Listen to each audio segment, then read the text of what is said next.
क्या आप भी हर सोमवार या सावन में भगवान शिव का जलाभिषेक करते हैं? लेकिन क्या होगा यदि श्रद्धा से की गई पूजा में अनजाने में ऐसी वस्तु चढ़ा दी जाए जो शास्त्रों के अनुसार उचित न मानी गई हो? क्या केवल भक्ति ही पर्याप्त है या पूजा के कुछ नियम भी है जिनका पालन करना आवश्यक है? आज की इस वीडियो में हम जानेंगे शिवलिंग पर कौन सी वस्तुएं कभी नहीं चढ़ानी चाहिए, इनके पीछे का शास्त्रीय कारण क्या है और यदि भूल हो जाए तो इसका समाधान क्या है।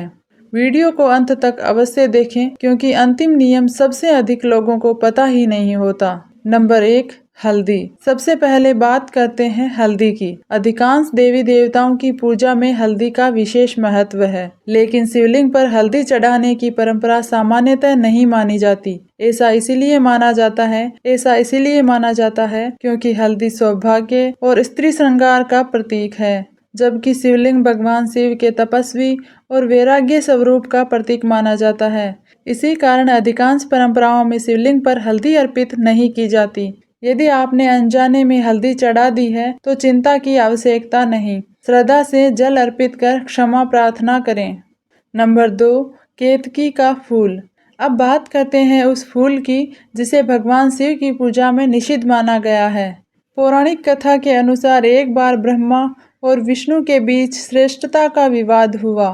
तभी अनंत ज्योति स्तंभ के रूप में भगवान शिव प्रकट हुए। ब्रह्मा ने केतकी के फूल को झूठी गवाही देने के लिए तैयार कर लिया।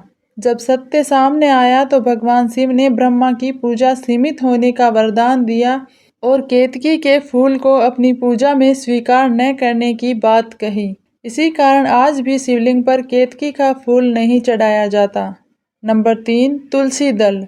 तुलसी भगवान शिव को अत्यंत प्रिय मानी जाती है, लेकिन शिवलिंग पर तुलसी अर्पित करने की परंपरा सामान्य रूप से नहीं है। इसके पीछे जालंधर और वृंदा की कथा का उल्लेख मिलता है। इसी कारण अधिकतर शैव परंपराओं में शिवलिंग पर तुलसी नहीं चढ़ाई जाती। नंबर 4, नारियल का पानी। बहुत से लोग पूरे नारियल का जल सीधे शिवलिंग पर उड़ेल देते हैं। हालांकि कई परंपराओं में शिवलिंग पर केवल शुद्ध जल, गंगा जल, दूध आदि से अभिषेक का विधान प्रमुख माना गया है। यदि नारियल अर्पित करना हो तो उसे अलग से भगवान को समर्पित किया जाता है। स्थानीय परंपरा और अपने गुरु या मंदिर की परंपरा का पालन करना सबसे उचित माना जाता है। नंबर 5, बासी या मुरझाए हुए फूल।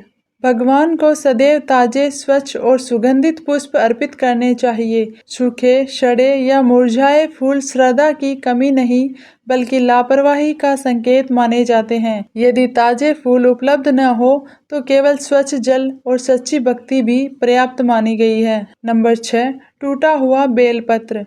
भगवान शिव को बेलपत्र अत्यंत प्रिय है, लेकिन बेलपत्र अर्पित करते समय ध्यान रखें वह स्वच्छ हो, कीड़े से कटा हुआ न हो, पूरी तरह फटा हुआ न हो और यथासंभव 3 पत्तियों वाला हो। यदि पूर्ण बेलपत्र उपलब्ध न हो तो श्रद्धा सर्वोपरि है, परंतु जानबूझकर खराब पत्तियां अर्पित करने से बचना चाहिए। नंबर 7, प्लास्टिक या कृत्रिम सजावट। आजकल कई लोग प्लास्टिक के फूल या कृत्रिम सजावटी सामग्री शिवलिंग पर रख देते हैं। शास्त्र प्राकृतिक वस्तुओं से पूजा का महत्व बताते हैं। प्राकृतिक पुष्प, बेलपत्र, धतूरा, आक के फूल, जल और भक्ति यही भगवान शिव को सबसे प्रिय माने गए हैं। तो अब जानते हैं कि शिवलिंग पर क्या चढ़ाना चाहिए। यदि आप भगवान शिव की सरल और शास्त्रोक्त पूजा करना चाहते हैं तो ये वस्तुएं अर्पित कर सकते हैं। शुद्ध जल, गंगा जल, बेलपत्र, धतूरा,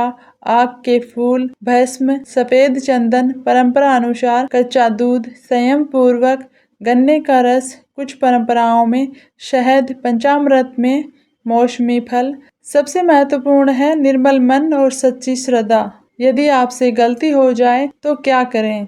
यदि कभी अनजाने में कोई अनुचित वस्तु चढ़ जाए तो भयभीत होने की आवश्यकता नहीं। भगवान शिव को भोलेनाथ कहा जाता है, वे भाव के भूखे हैं। शिवलिंग पर शुद्ध जल अर्पित करें, ओम नमः शिवाय का कम से कम 108 बार जप करें, मन ही मन क्षमा याचना करें और आगे से यही विधि अपनाने का संकल्प लें। सबसे बड़ा संदेश, ध्यान रखें पूजा का उद्देश्य केवल नियम निभाना नहीं बल्कि अपने मन को पवित्र बनाना है। यदि नियम हो लेकिन मन में अहंकार हो तो पूजा अधूरी रह जाती है, और यदि मन में सच्ची श्रद्धा हो तो भगवान शिव छोटी सी भक्ति से भी प्रसन्न हो जाते हैं। इसीलिए शास्त्रीय मर्यादाओं का सम्मान करें, लेकिन अनजाने में हुई भूल से भयभीत न हो। भगवान शिव करुणा, क्षमा और प्रेम के सागर हैं। यदि आपको यह जानकारी उपयोगी लगी हो तो वीडियो को लाइक करें और इसे अपने परिवार व मित्रों के साथ शेयर करें, ताकि वे भी भगवान शिव की पूजा सही विधि से कर सकें। कमेंट में अवश्य लिखें ओम नमः शिवाय। और ऐसे ही सनातन धर्म, पुराणों, व्रत, पूजा विधि और आध्यात्मिक रहस्यों से जुड़ी ज्ञानवर्धक वीडियो के लिए हमारे चैनल को सब्सक्राइब करना न भूलें। हर हर महादेव।